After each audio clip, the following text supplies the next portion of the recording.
So, I've watched the tasteless video of Bad Laces is cancelled, and I've got to the about this point, and I've already written two kinda angry comments. So I figure I'll just turn it into a React video instead. It is a very, very sad day for RTS games. Some very bad news to share with you guys.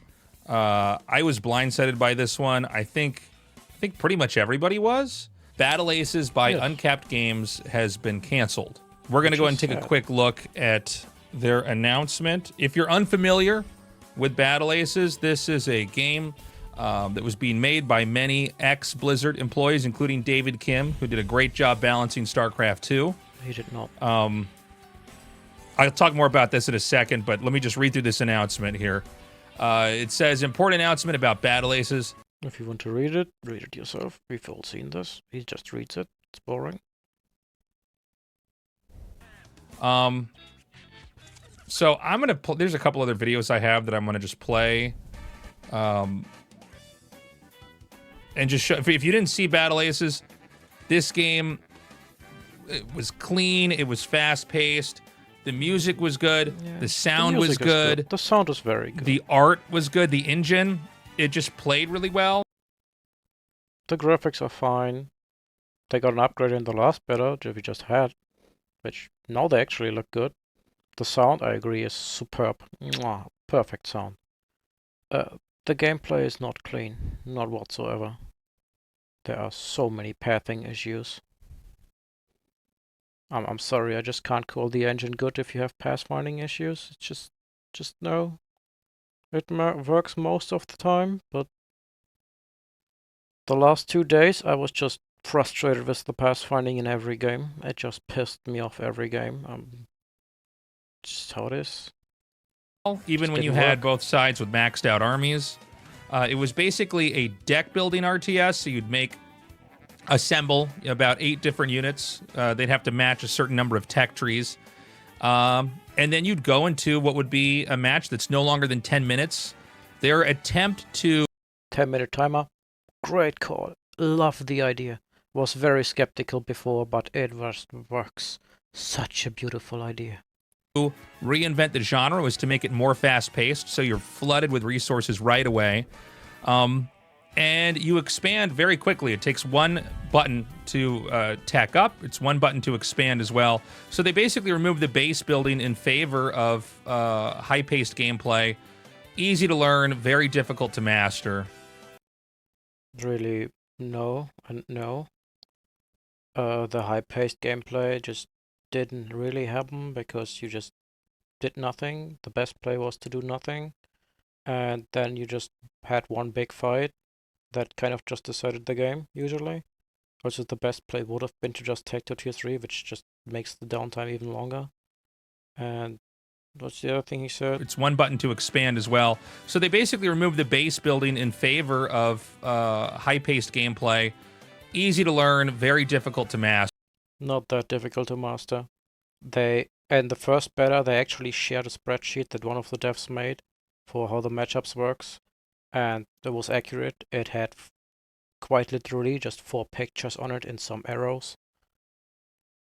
I made a whole spreadsheet that you can look up and you can just see how the units interact, and that's how the fight is gonna go. There really is not much to master there. Honest to God, it was very simple. It was oversimplified. I was invited to Los Angeles, where the Tencent studios are. Tencent, by the way, the funders of the game Battle Aces. And let me get another reel up here. We'll actually play the trailer now. I thought this was one of the best trailers I had seen for any game. Trailer is nice, but it's just a trailer. It's back on screen for you. Restart it here too. Whoops, sorry. Okay. The trailer was sick. I love the old school kind of 90s anime feel for it. The music was great, like I said before. Great in the trailer, great in the game. A lot of people were hyped by this. So to what I was saying earlier, I was invited to Los Angeles to play this game. Me, Artosis, a bunch of other StarCraft and RTS influencers, as well as some competitive card game players. to try this out. Everybody who gave the game a shot really liked it.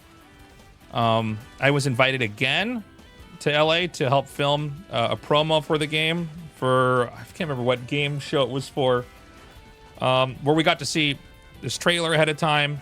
Looked awesome. And so a lot of us really had a lot of hope in this game. And, you know, when I say the game was good and it was fun, I mean it.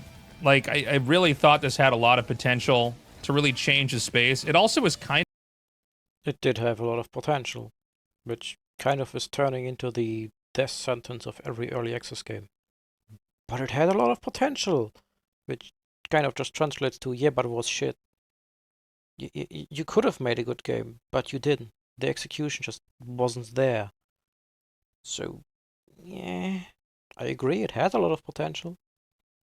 of like its own genre of RTS. You know, similar to the way that Warcraft 3 doesn't really feel like any other RTS. It has similarities to StarCraft 2, but it kind of is its own thing. This was like that in a very different direction, where the pacing was quick.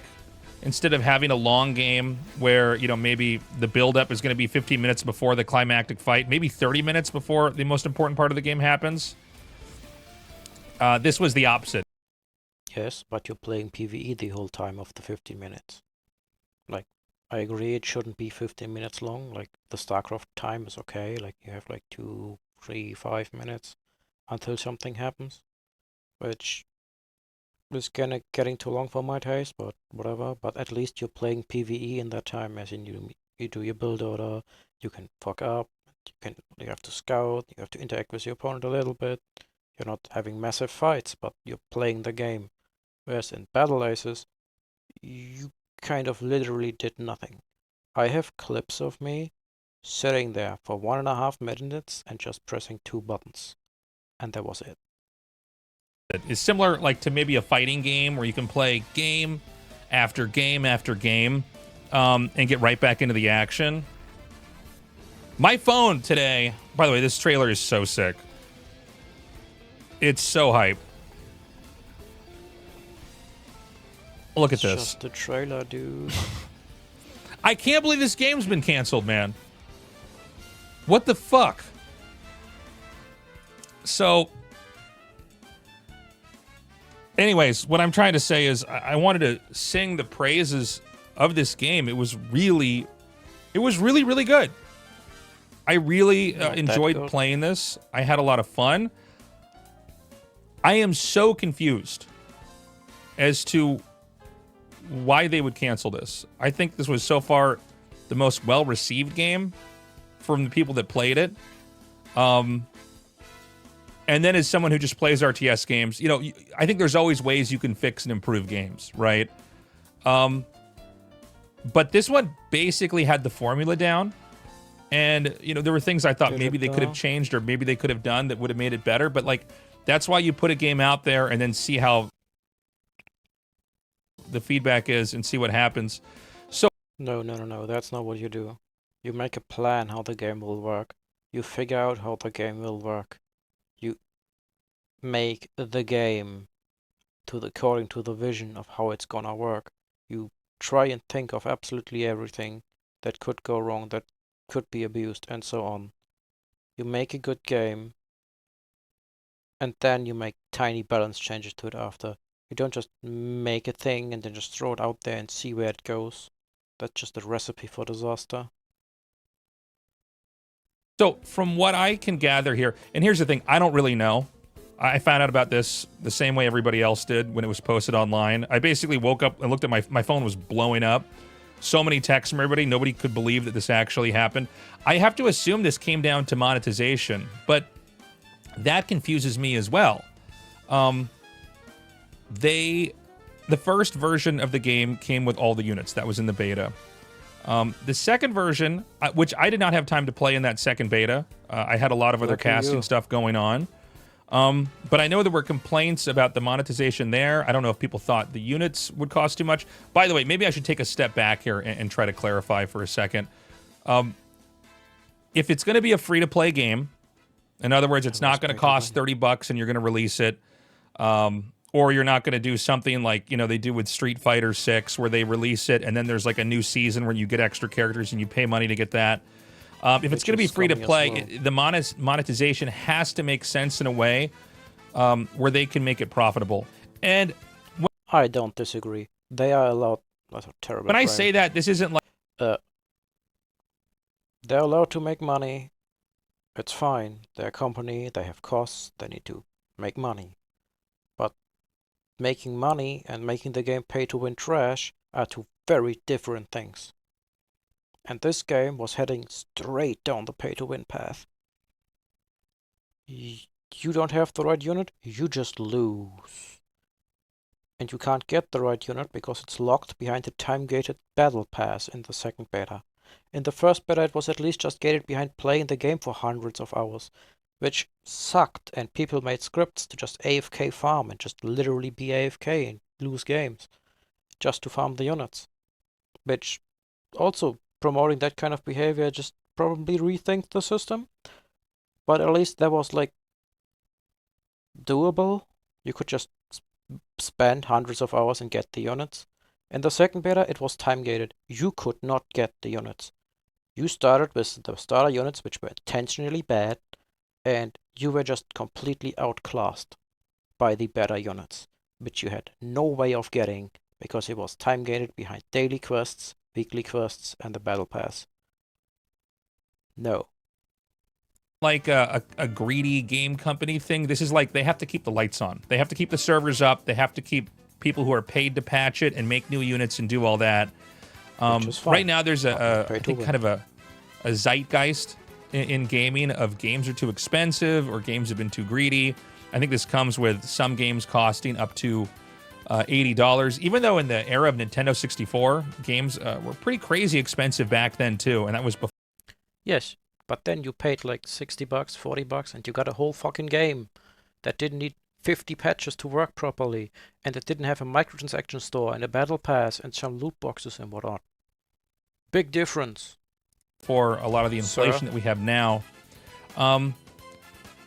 Yeah, the point I'm trying to get at is that there were some people complaining about how much it might cost to get a certain unit, and I felt like that was something that they could have figured out.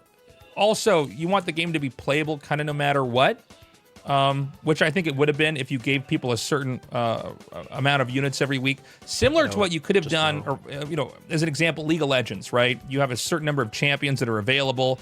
If you want to either use in-game points or use money, you unlock those champions, and the more you play the game, the more you're going to get access to, and then they're always bringing new features in. That's what they were thinking too, but MOBAs, believe it or not, are not RTS. And that shit just does not work in RTS. Because you're just at an objective disadvantage if you don't have the unit. It's like, imagine playing StarCraft, but you have to unlock the Marauder. And it'll take you a week of playing and losing 10 games daily to get there. So you have the time-gated battle pass points to unlock the Marauder. Like, what kind of game is that?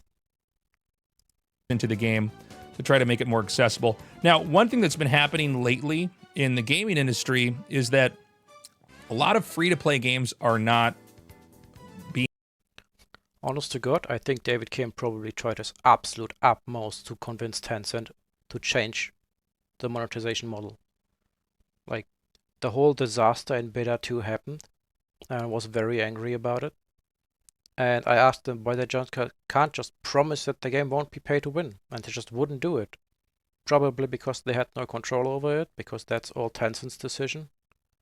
And the shitstorm happened, and now he had the shitstorm behind him to tell Tencent that will not work. We can't do this. We have to change the monetization. And then they talked about that for 6 months, and then Tencent probably just said no. That's probably what happened. Being sustainable. So when I think about this, I think about back in the days of StarCraft 2, where you would have us on our old model, where we're going to have an expansion set come out. Everything that you buy in the game is just there. It's there for free. Later on in the lifespan of StarCraft 2, they put in microtransactions. They even put in a voice pack for Artosis and me. You know, skins for a battle cruiser or a roach, stuff like that. A lot of people attributed the failure of StarCraft 2 as far as being profitable and making as much money as it can, and therefore being able to fund stuff like esports events and other ventures within the realm of that game. That was kind of viewed as a failure, where League of Legends, which, by the way, is actually a little bit older than StarCraft 2. I think a lot of people in their heads think of League of Legends as kind of a game that came after StarCraft 2 and swept up the audience and moved on to be one of the biggest games in the world. It came out a little bit before StarCraft 2, but they were using the free-to-play model. So they're giving anybody who's got access to the internet and a decent computer a chance to just download the game and play for free. It's also a way easier game to play. Like, all the dumb monkey brains can just go in, and then they're in a team game, and they blame their teammates for being bad, and they never learn, but they can just endlessly repeat the cycle of suck at the game, blame teammates, suck at the game some more, blame the teammates, which you just can't do in a 1v1 game. So you're just gonna have to face your own failures, and most people just do not like facing their own failures. And that's why the team games are so prominent. If you have one of the biggest games in the world, that is an excellent model to run, because you have a ton of people coming on. Some of those people have money. If they don't have money, if the game's addictive, they're going to get older, they're going to have money, right? I remember being a kid, and I was kind of beholden to if my parents would buy me games or not. But now I'm a grown-up, and I can buy whatever game I want. The reason why I'm bringing all this up is I'm a little bit stunned that they decided the monetization model wasn't good. I don't know if they were just reading their own subreddit and then deciding whether or not people are going to buy. I do feel like, nowadays with Reddit, I feel like it's where NPCs go to download their opinions. You're not going to get a good finger on the pulse of what people want by going to your own gaming subreddit. I certainly would have spent money on microtransactions if the game was out. Like, you couldn't spend money on the game. At least they did that right. There was no way to spend money on the game so far, which is a good thing. Well done on that. From what I gathered, if you spend money on the game in the microtransaction, I don't know if that's going to go into the new final version of the game. I don't know if I unlock a unit, if I'm going to have that unit later on.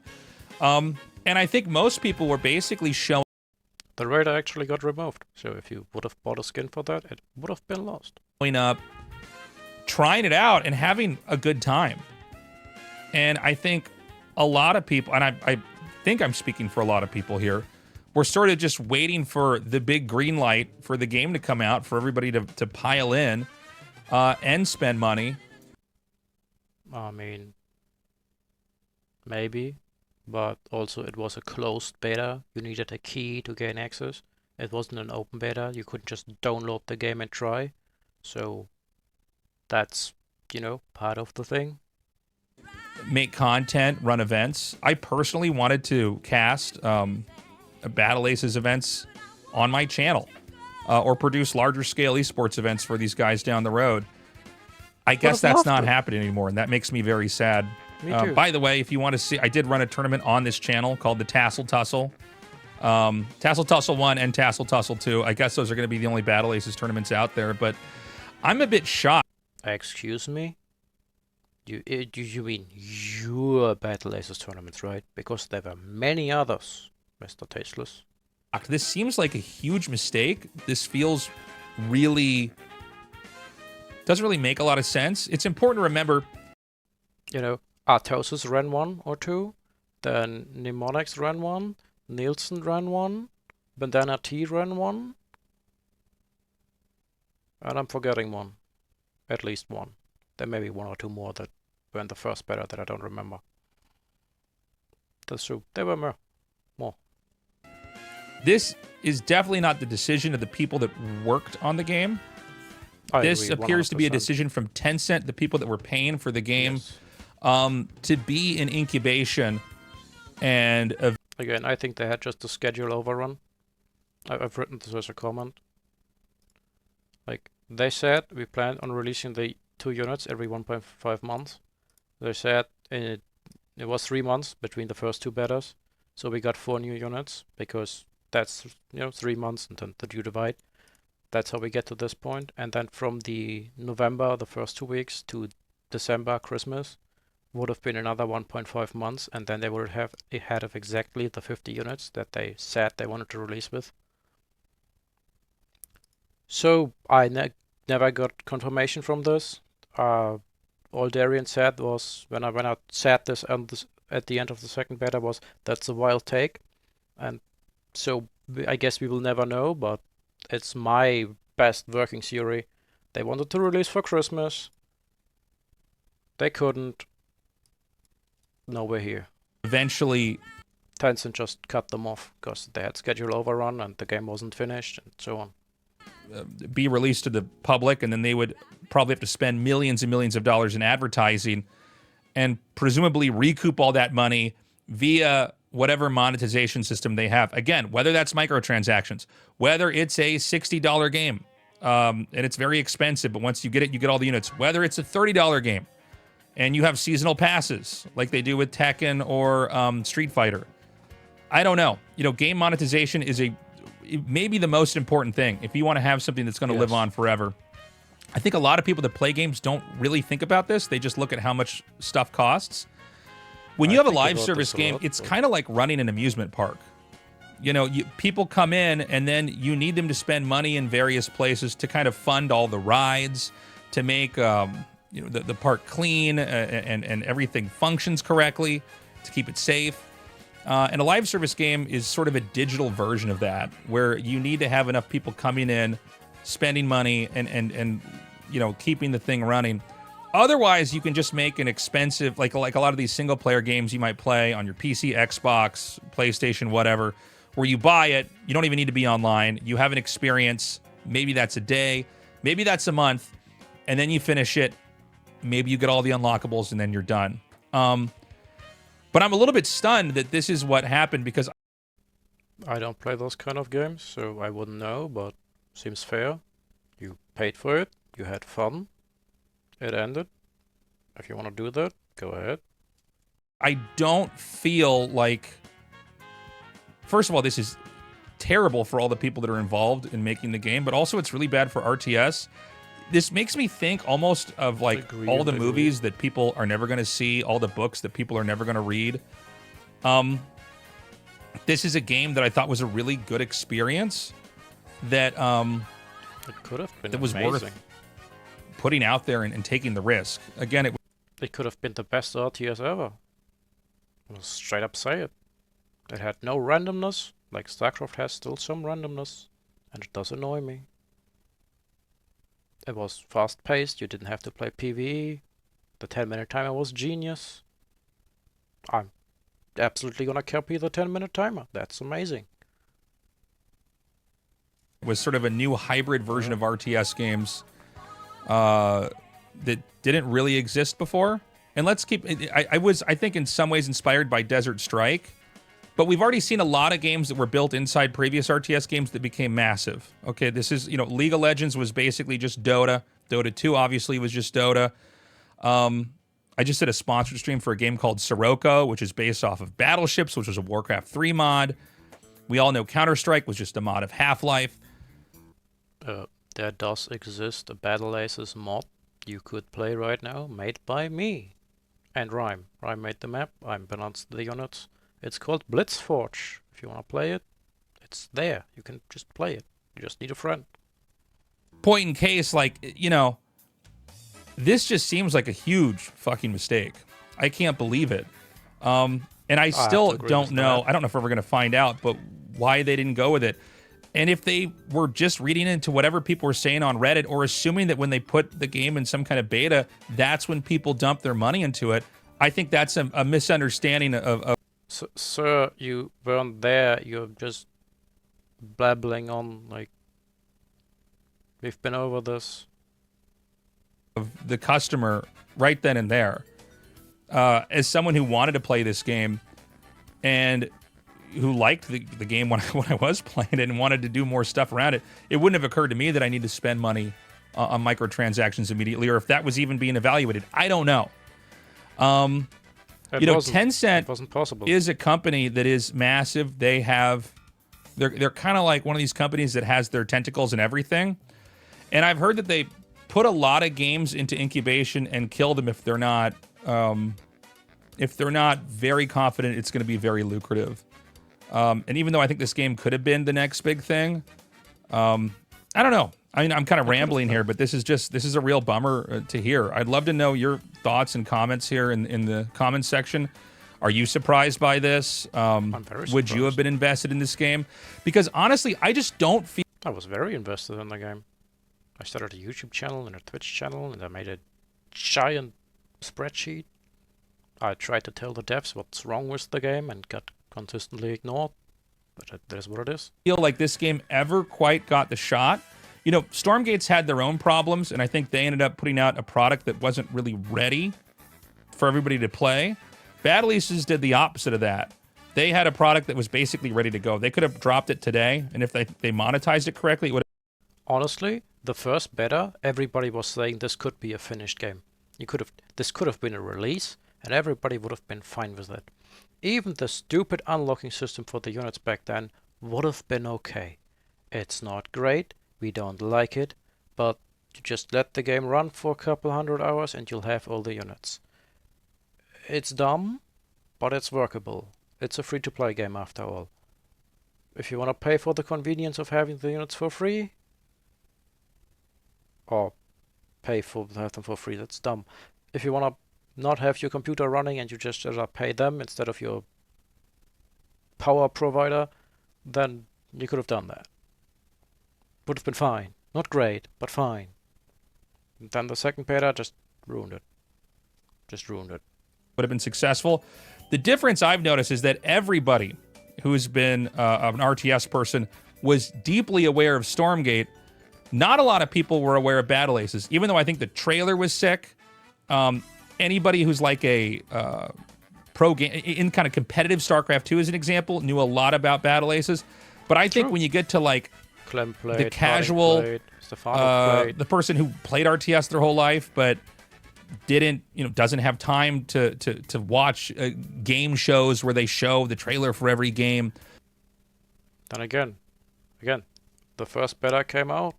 Everybody looked at the game, and everybody, me included, thought it was a mobile game because it looked exactly like a mobile game. It didn't look like the next best RTS or whatever. It's also not an RTS. It's still just a real-time tactics game, which is fine, but it's not an RTS or whatever. Close enough. Everybody thought it was a mobile game because it looked like a mobile game. So everybody just was already not interested anymore. I think the game suffered a lot based on that. If you played it, you immediately realized it was not a mobile game. You're like, it was fine. It was a good game. It was fun. But the initial impression was just not great. Doesn't have time to search the new RTS games that are coming out. They're kind of going to wait for word of mouth. I think Battle Aces kind of dropped the ball here.